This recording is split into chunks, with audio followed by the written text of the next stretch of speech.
ولا يأتل أولو الفضل منكم والسعة أن يؤتوا أولي القربى. ابو بکر صدیق رضی الله عنه قسم وکړو دا مستح چو مستح رضی الله عنه دا د خوریو نو د ورته کله ناکله خرچه ورکولا، کله روټي ورلېګلې، کله کپڑے، کله بل شي، کله داسې خرچه ورکړي. خو چې کله په دې تهمت کې شریک شو نو ابو بکر صدیق قسم وکړو چې زه به نور مستح الله رڅنه ورکوم، هیڅ یو شی به عمر لنه ورکوم. قسم یې وکړ. الله رب العزت ابو بکر صدیق ته تنبیه ورکړه چې مکه مسلمان خیر د غلطی د شوی دا ساده دی کنه یار، د ساده تو په وجه د شوی دا، خو نور خو مسلمان دی، بستار رشتہ دار دی. قسم مات. ابو بکر قسم څه کړو؟ مات کو.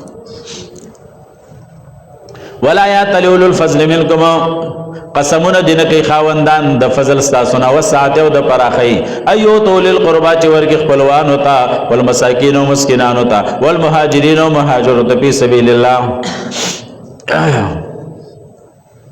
ولیعفو عفو در گزر دے کئی، ولیسفہو اعراض دے کئی. الا تحبون یغفر اللہ لکم، آیت تاسو دان نخوخوئی چی اللہ رب العزت تاسو تبخنو کی. رسول اللہ چکر دا آیت ابو بکر صدیق تواوراو وی بلا احب ان یغفر اللہ لی، زخام خادا خوخوم چی اللہ ما تبخنو کی.